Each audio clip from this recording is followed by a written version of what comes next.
tour de table avec du regard croisé et des experts. Et c'est bien mené. Donc, l'intelligence artificielle entre fantasme et réalité. Antoine Hublé, chef de projet IA à l'agence numérique, et ses invités. Je vais laisser, bien sûr, le temps qu'ils s'installent, nous les présenter. Parfait. Eh bien, bonjour à toutes et à tous. J'espère que vous êtes bien installés, même ceux au fond qui sont debout. Nous allons passer de l'Europe à la Wallonie. C'est-à-dire que vous allez pouvoir entendre des cas concrets d'usage de l'intelligence artificielle en Wallonie, et ce, via nos intervenants. Et donc, on va passer, un premier temps, tout simplement à présenter nos intervenants, mais aussi les projets qu'ils mènent. Et dans un second temps, on passera aux questions-réponses pour approfondir justement les défis qu'ils ont rencontrés, mais aussi vous fournir des pistes si vous aussi, vous souhaitez justement démarrer des projets, donc identifier les challenges et les freins de l'intelligence artificielle. Alors, pour démarrer ce tour de table, on a prévu quelques slides justement par rapport à ça. Et je vais d'abord inviter Hélène à se présenter, mais aussi à présenter les projets qui sont menés au sein du service public de Wallonie. Merci. Oui, donc voilà, moi je travaille au service public de Wallonie, au secrétariat général dans la direction digitale. Et depuis quelques mois... Depuis quelques mois, les demandes en intelligence artificielle sont de plus en plus nombreuses, et notamment dans tout ce qui est IA générative au quotidien. Donc pour ça, on a lancé une expérimentation Copilot qui vise à tester un petit peu ce que Copilot peut offrir au SPOE et quels sont les cas d'usage, quels sont les profils d'agents qui peuvent l'utiliser et pour qui ça peut être utile. On a aussi tout un tas de prototypes qui ont été testés dans les différents services des SPOE. Et donc, on a mis en place un bureau d'études pour pouvoir voir quel socle technologique on peut utiliser pour les implémenter et les opérationnaliser.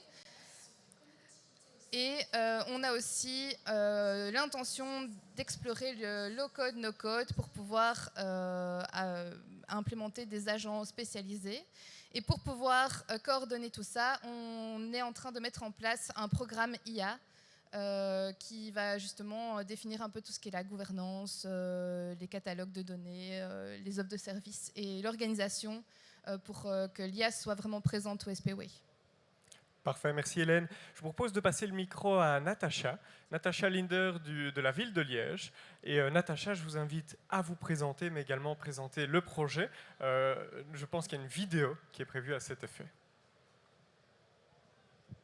Bonjour, donc Natacha Linder de la ville de Liège, du service d'aménagement du territoire au département de l'urbanisme. Donc mon rôle, c'est responsable cartographie et SIG, et je suis responsable en fait du portail cartographique de la ville de Liège, portail exclusivement interne, donc à destination des agents, qui leur permet en fait d'utiliser toutes les données cartographiques à notre disposition pour faire leur métier. Et donc le portail, il est vraiment orienté avec des parties pour chaque métier, et il est en cours de renouvellement pour le moment.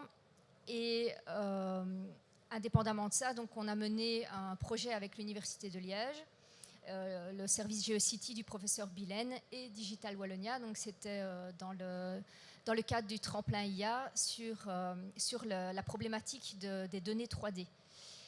Et le but était en fait d'obtenir des objets sémantiques 3D pour nos applications urbaines, donc c'est-à-dire un modèle 3D qui puisse être défini, chaque objet, bâtiments, arbres, routes, etc., avec leurs propres informations, leurs propres attributs, ce qui permet de les sélectionner dans un SIG et de voir exactement leur état ou leur nature. Je vais vous présenter peut-être la vidéo. Oui, on va voir tout ça en images. Je vais prendre le pointeur pour la suite. Merci. Donc ils sont partis en fait d'un nuage de points qu'ils ont colorisé avec des orthophotos.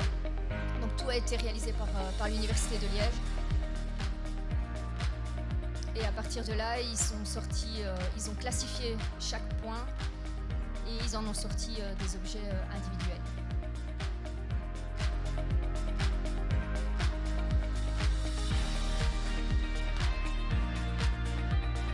Donc le POC a été été réalisé sur le quartier d'Outremeuse de la ville de Liège. Et le but, en fait, n'était pas simplement d'obtenir les données, mais plutôt d'obtenir un processus qui permet de relancer en fait, avec des nouvelles données. Et donc, dès qu'on récupère des nouvelles données, que ce soit un nuage de points ou une orthophoto, on peut relancer le processus et mettre à jour en fait, le modèle 3D.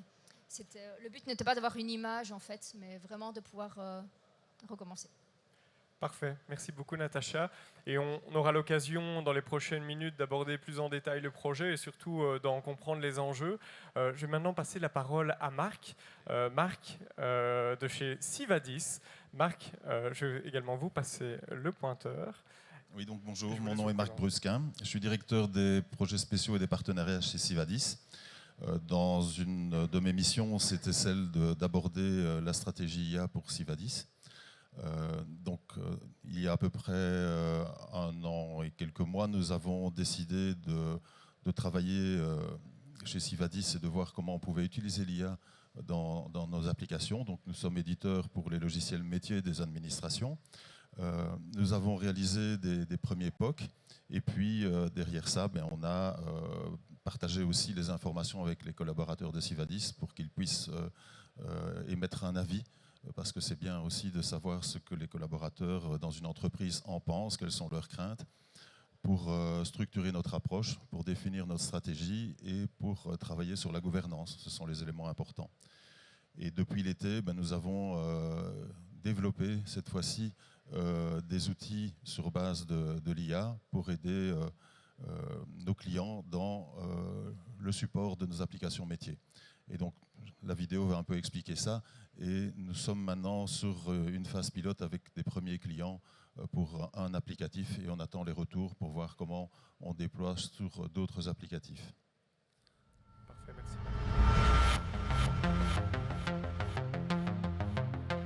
L'an dernier, nous avons posé les premières briques de notre stratégie IA à travers différents projets pilotes et preuves de concept.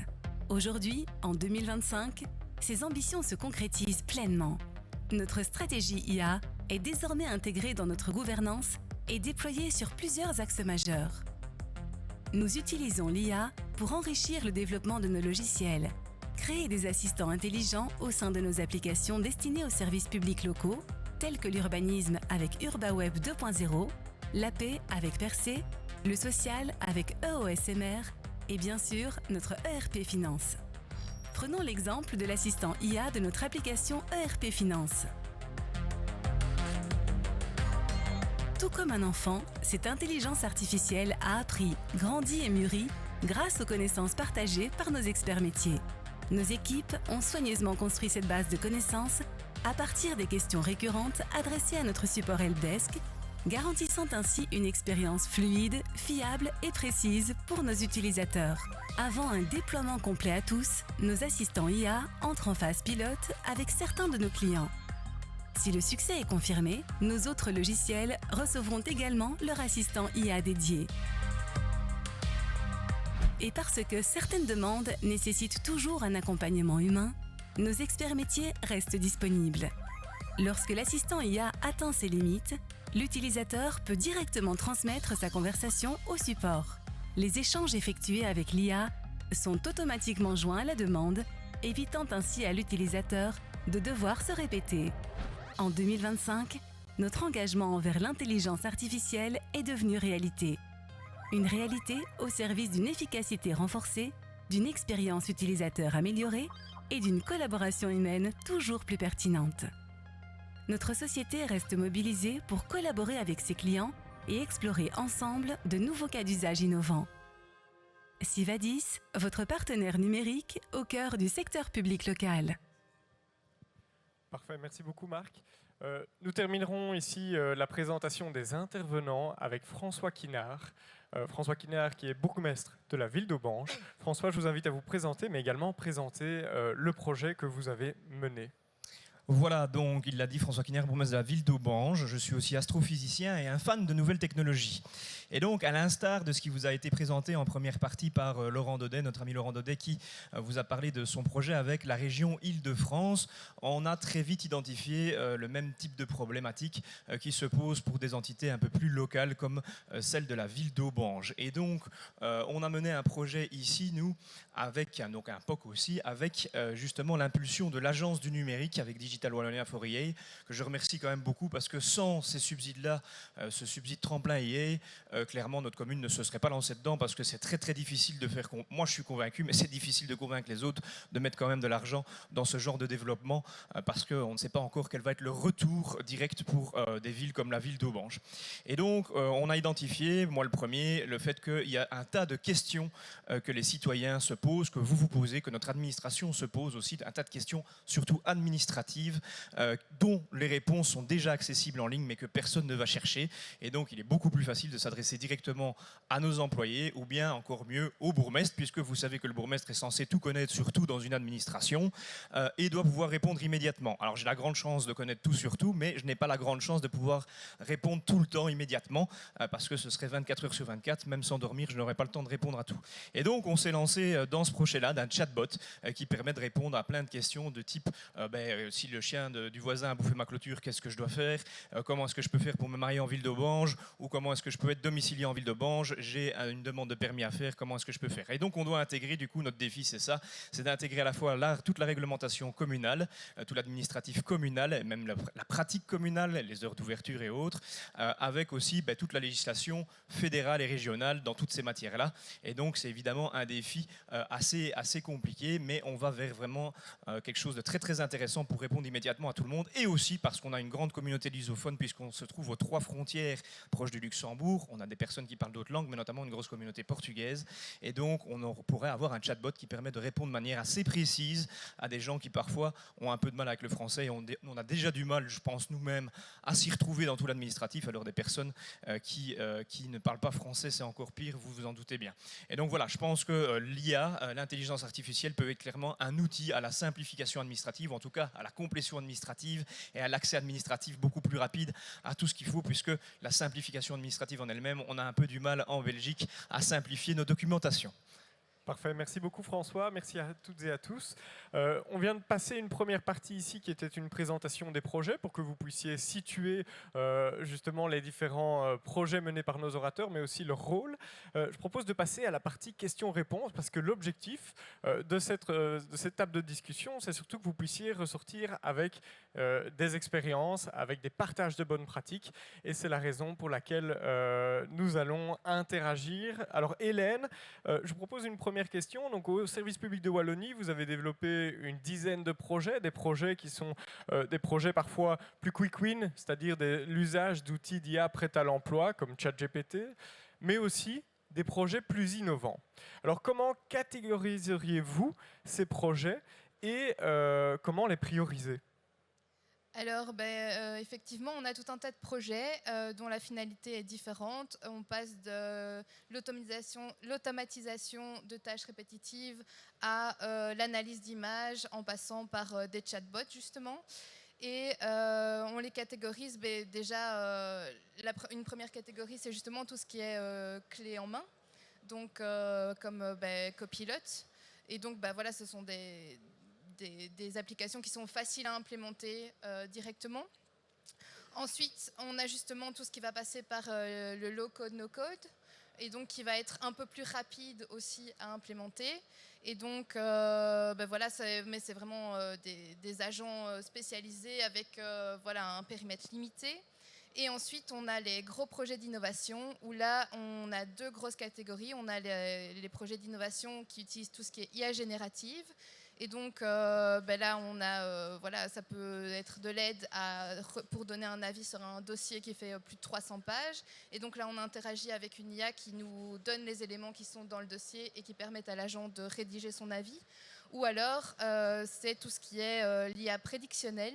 Et donc là, on fait de l'analyse d'images. Et donc, on prédit, par exemple, on prend les caméras qui sont sur les autoroutes et on fait de la prédiction de trafic pour pouvoir au mieux orienter les usagers. Et ça a du sens, d'après vous, d'avancer sur l'ensemble des tableaux? Oui, ça a du sens d'avancer sur les tableaux. Alors, on ne va pas avancer de la même manière et pas aussi vite sur tous les tableaux. Mais pour moi, il faut commencer petit à petit, justement, à avancer sur tout. Et dans tout ce qui est, justement, au niveau priorisation, la deuxième partie de votre question, c'était... avec le bureau d'études et le socle technologique, on construit brique par brique. Et donc, tous les projets qui vont être semblables vont avoir une brique de base et on va pouvoir les implémenter plus facilement et plus rapidement aussi. Donc, ça va devenir de plus en plus facile, si on peut dire, d'intégrer l'IA dans tous nos projets. Ok, parfait, merci. Natacha, votre projet de cartographie 3D est un véritable succès sur le plan technique. Avec l'expérience, avec cette expérience justement de ce projet qui est quand même très ambitieux, que referiez-vous différemment? Quels sont les enseignements que vous en tirez? Et notamment en matière d'adhésion des utilisateurs, c'est-à-dire des collaborateurs de la ville de Liège. Alors, en fait, les utilisateurs, les collaborateurs de la ville de Liège, ils sont complètement acquis, ils adhèrent complètement au projet et ils en demandent plus. La difficulté qu'on a rencontrée, c'est vraiment, on a visualisé la partie intelligence artificielle qui se faisait par deep learning et on a obtenu les données, on a travaillé là-dessus avec l'université de Liège, on a obtenu un résultat, mais on n'a pas bien en fait visualisé la suite. C'est OK, mais comment est-ce qu'on diffuse les données vers nos utilisateurs? Est-ce que notre SIG il est capable de gérer ça? Est-ce qu'il est capable de leur donner en fait les outils qui vont leur permettre d'analyser correctement? Et donc il y a tout ce pan partie user interface, enfin vraiment l'interface utilisateur et la manière dont les fonctionnalités qu'ils vont en tirer, qui elle, en tout cas, n'a pas été gérée sur ce projet-là, qui était de toute façon un tout petit projet. Hein. C'était vraiment un tremplin IA, donc c'était vraiment pour commencer et pour regarder, mais clairement sur les prochains projets, en fait, il faut vraiment les voir du début à la fin, c'est le budget, les données et la réalisation, et puis aller jusqu'au bout, jusqu'à l'utilisateur. Et oui, c'est ça, l'implication des équipes métiers est en fait primordiale, ouais. En amont du projet, oui. Primordial, tout à fait. C'est ça. Ok, parfait. N'hésitez pas aussi à rebondir si vous le souhaitez. On va passer la main du coup à Marc. Marc, vous accompagnez de nombreuses entités publiques ou même des entreprises chez Civadis. Selon vous, quelles sont les conditions gagnantes pour transformer une bonne idée en un projet IA qui est utile, sécurisé et qui va durer sur la longueur? Donc il y a plusieurs approches à la question. La première, c'est de se dire, si je veux utiliser l'IA, je peux avoir un intérêt et je vais vouloir l'utiliser de façon quotidienne, celle qu'on va trouver gratuitement ou que l'on va payer, et on va contrôler son information. Et puis il y a l'IA que l'on veut utiliser sur les sources et sur les applications. Alors cette IA-là, il est important d'abord d'avoir une bonne stratégie, une gouvernance pour pouvoir l'utiliser parce qu'on va travailler sur la donnée. La donnée est un élément essentiel. Et donc, il ne faut pas simplifier le message en disant si j'arrive à aller interroger l'IA et à obtenir des réponses, je vais pouvoir l'implémenter aussi facilement et ça va tout faire dans mon application. Donc, comme on l'a vu dans la petite vidéo, il faut nourrir cette IA, il faut lui apprendre, quand on parle de bon de commande, si on fait l'abréviation BC, voilà, c'est par exemple une façon aussi de documenter son IA, de s'assurer la sécurité de cette information avant de pouvoir dire, voilà, j'ai un niveau de confiance suffisant pour pouvoir mettre à disposition l'IA et à ce qu'elle travaille correctement les informations et les réponses.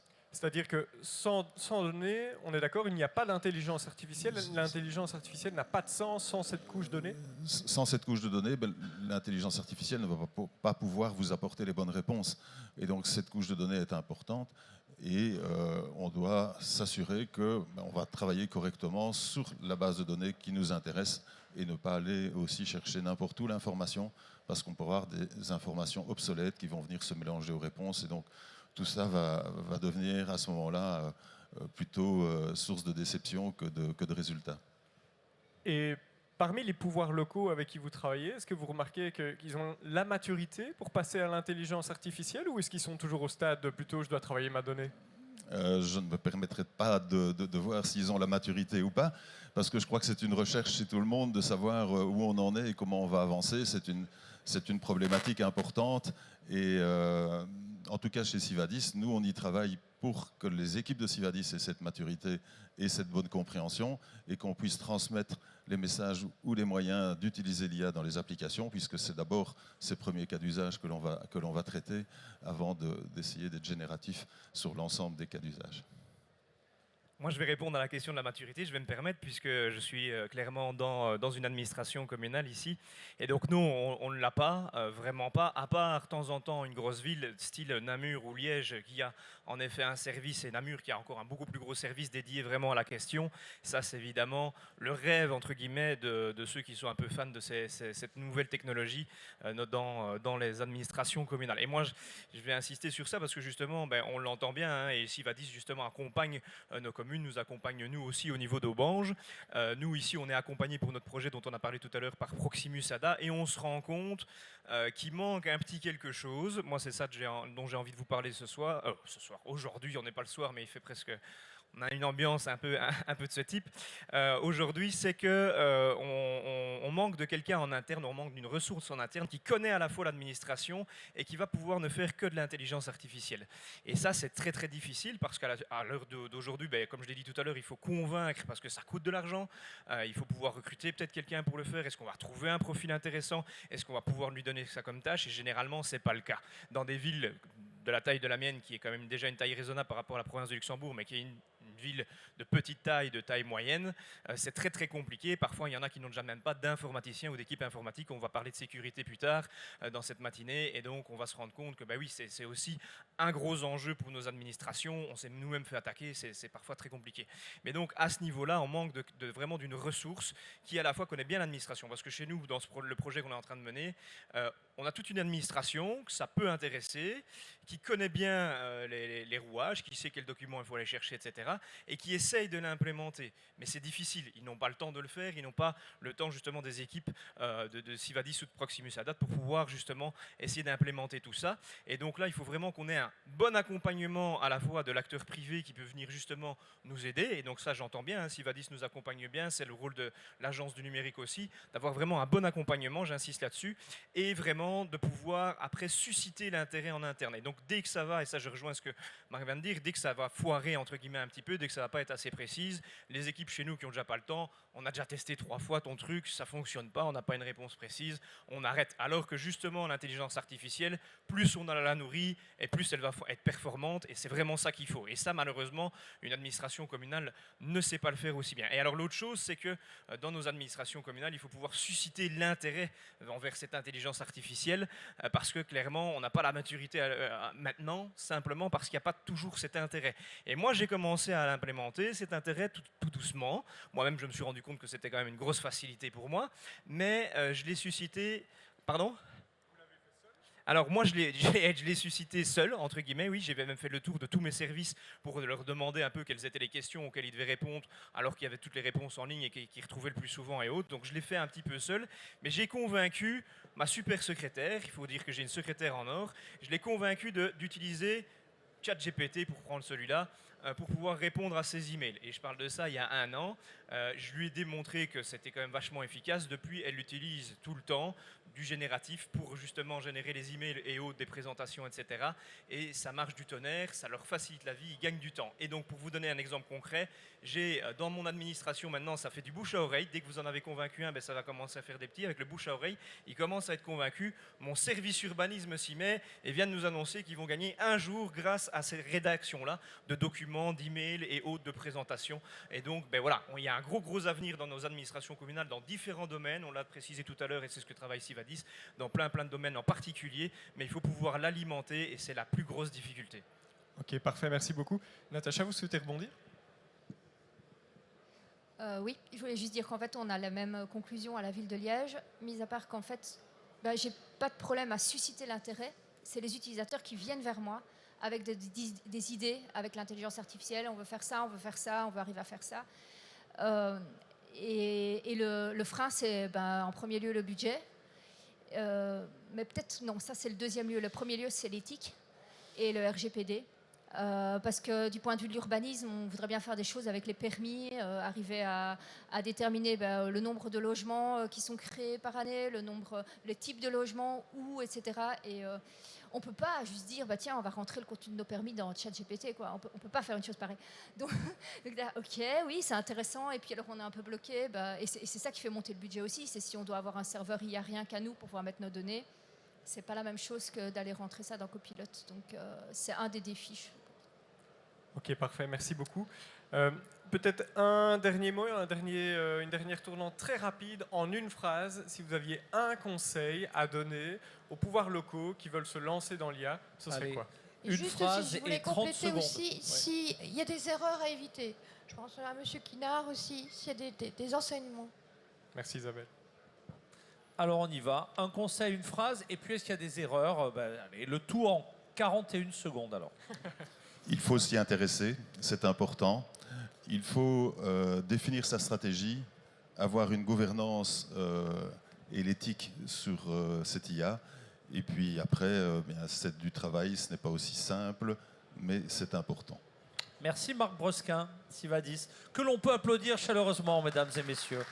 Allez, suite des conclusions. Moi, je dirais faites-vous accompagner, en fait. N'y allez pas seul, que ce soit par le secteur privé ou par la région, par les universités. Il y a plein de partenaires possibles, plein de projets possibles, par les autres communes aussi, et voilà. Merci également. On peut vous applaudir, vous remercier pour votre retour d'expérience liégeois. Moi, je dirais de partir d'un besoin réel et pas de faire de l'IA pour de l'IA, de partir d'un truc petit pour l'implémenter et surtout de faire de l'accompagnement au changement pour permettre une adoption des applications qui sont développées. Et merci encore pour ce partage d'expérience. Merci pour vos encouragements.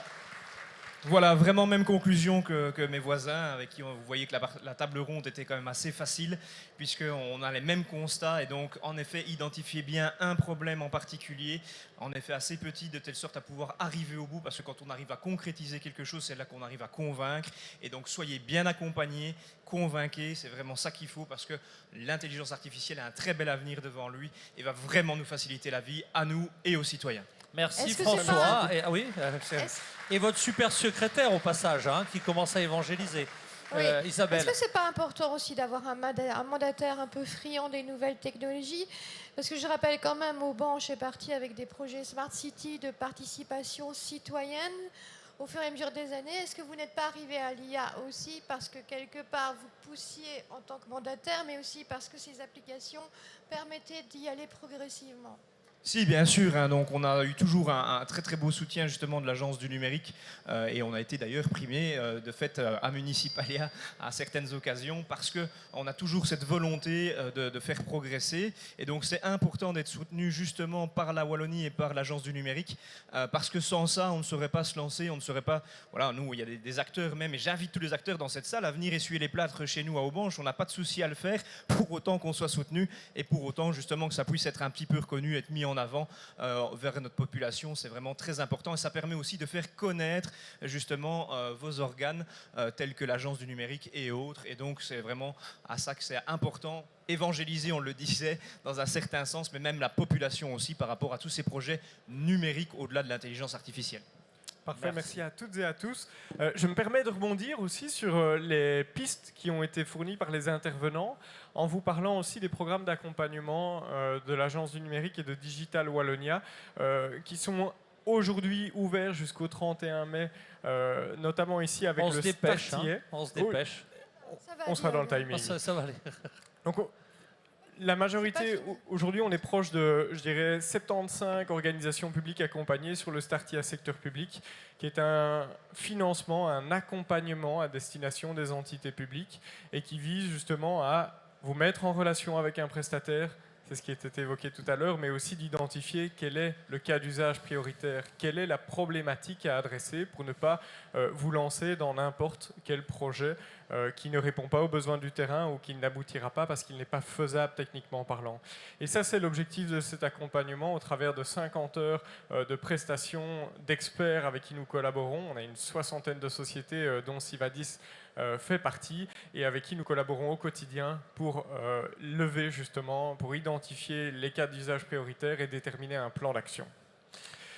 Et alors, on a également un second dispositif qui est la suite logique, dont un appel à projet vient de se clôturer et qui vise justement à passer à l'étape d'implémentation et donc de développer votre premier projet en intelligence artificielle avec une subvention qui va jusqu'à 28 000 € et qui fonctionne en général. On a 1 à 2 appels par an, mais je ne m'étendrai pas plus longtemps. Si vous souhaitez plus d'informations, je vous invite à aller voir sur le site digitalwallonia.be/ia. Et vous retrouverez également des cas d'usage, l'agenda, des formations, mais aussi les dispositifs qui viennent d'être présentés. Il a animé la conférence, il a fait la synthèse, il vous accompagne à l'année, il a donc de l'argent. Je crois qu'on peut l'applaudir, Antoine Hublé, le monsieur IA de votre agence wallonne. Alors, quelle séquence suivante, Isabelle Rawart? C'est pas tout à fait la séquence, on finit, alors on y va, parce qu'on n'a pas encore notamment la remise de prix. Donc moi d'abord, je voulais rappeler que donc en effet, il y a du lien dans toutes nos actions numériques pour les territoires. On a parlé de la donnée qui va alimenter plutôt l'intelligence artificielle. L'intelligence artificielle ne part pas de rien, elle va elle-même se mettre sur des solutions, notamment donc les solutions Smart City où on a eu quelques exemples. Alors ici, je voulais aussi insister sur une communication qui commence sur une application, certes, qui a été débutée il y a quelques années, mais on fait la première campagne vers le citoyen et les territoires sur Wallonie en poche avec notre partenaire référent Smart Région. Et nous en profitons pour faire un appel ici aux communes et aux citoyens pour continuer à alimenter. Donc je vous passe une petite vidéo qui vous explique ça. Besoin d'une information sur votre région? Wallonie en poche vous simplifie la vie partout, tout le temps. Trouvez ce dont vous avez besoin en un clin d'œil.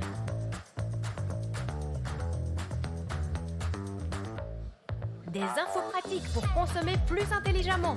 Wallonie en poche, c'est l'essentiel à portée de main, simple, intuitive et 100% gratuite. Ne manquez jamais vos événements favoris grâce aux notifications. Besoin d'une pause? Trouvez facilement ce qu'il vous faut. Découvrez les lieux qui vous entourent en un seul clic. Adoptez dès maintenant Wallonie en poche et simplifiez-vous la Wallonie. Rendez-vous sans plus attendre sur www.wallonieenpoche.be. Une initiative soutenue par Digital Wallonia et la Wallonie dans le cadre du plan de relance Wallon. Voilà, donc... Allez, on peut applaudir, hein? On peut applaudir quand même la dynamique mise en œuvre. On vous appelle, il y a un QR code pour y aller directement et donc n'hésitez pas. On a des programmes de chasse aussi de la donnée Data Buster qui sont menés avec notre référent. Vous voyez, il y a pas mal d'acteurs qui déjà participent et ont mis leurs données. Rejoignez-les. Et puis donc, j'insiste, tout ce qu'on a dit aujourd'hui, c'est pour construire le futur. Le futur de la Smart City, c'est ce qu'on appelle les Digital Twins, les jumeaux numériques. Et donc, vous voyez tous ces éléments. On va passer, après la remise de prix du meilleur projet IA, au slot connectivité. La 5G est un élément très important aussi pour construire des applications concrètes qu'on va vous montrer sur base des premiers exemples. Et donc, voilà, on passe à l'IA Award. Alors là, roulement de tambour, hein. On n'a pas de tambour, mais presque. Hein. Alors, Antoine. Alors, chaque année, nous avons l'honneur de distribuer un award, une récompense au projet d'intelligence artificielle qui a été soutenu notamment par Digital Wallonia de l'année. Et cette année, roulement de tambour, je vous invite à tapoter sur vos chaises. Ça, faites du bruit. Très, très bon public. En musique, attention, sous vos applaudissements, on accueille qui alors? Alors, cette année, et j'invite à venir... Pierre-Francis sur la scène pour la province du Brabant Wallon. Allez, sous vos applaudissements, mesdames et messieurs. Allez, alors Pierre, un petit mot pour expliquer le projet, en plus de la vidéo qui suivra. C'est la vidéo. Voilà.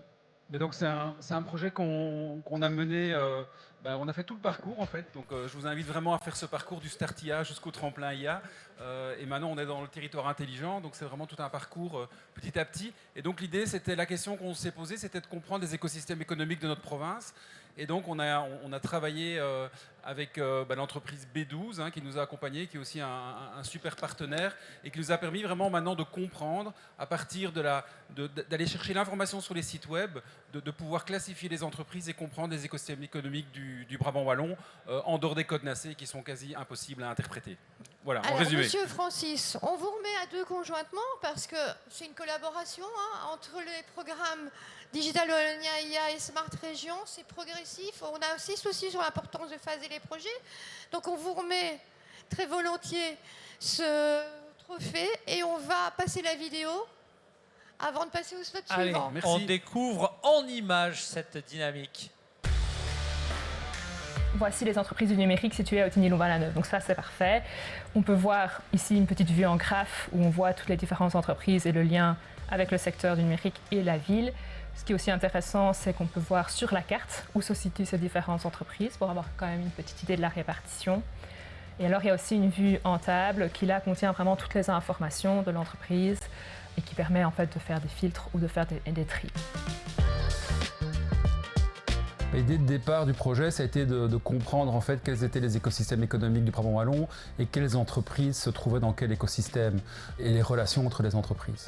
Alors Digital Wallonia nous a vraiment beaucoup aidé parce qu'on a fait tout le parcours en fait depuis un Start IA au tremplin IA pour passer ici au territoire intelligent. Donc on est vraiment passé par tous les stades et donc on a pu au départ venir avec notre question, voir si technologiquement c'était jouable, puis on a travaillé sur un POC et puis maintenant on est vraiment dans un déploiement. Donc on a pu vraiment être accompagné step by step sans engager des gros moyens au début, mais donc de pouvoir y aller petit à petit et de consolider en fait l'idée dans quelque chose qui était réalisable.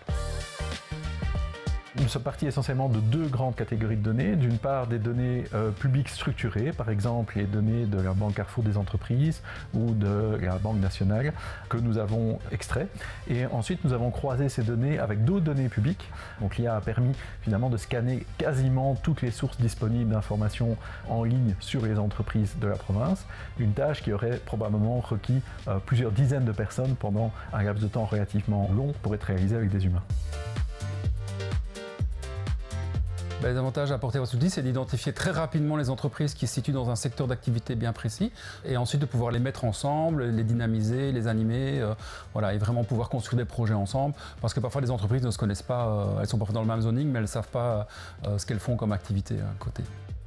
Aujourd'hui, l'outil, l'objectif, c'est de le mettre à disposition de l'ensemble des opérateurs ou des animateurs économiques du Brabant wallon pour effectivement leur permettre d'identifier soit des types d'entreprises, cibler des entreprises, soit de comprendre comment fonctionne une entreprise dans son environnement, quels sont les liens entre ces entreprises. Ça peut servir aussi en termes aussi d'économie circulaire. Pour dire moi j'ai une ressource de tel type, je cherche des entreprises de tel type dans mon environnement, où est-ce qu'elles se trouvent. Alors là on va pouvoir très rapidement en fait avoir une shortlist d'entreprises qu'on peut contacter très rapidement. Donc ça va donner aussi une dynamique sur le territoire qui sera beaucoup plus facile pour monter des projets, mettre les entreprises ensemble, etc.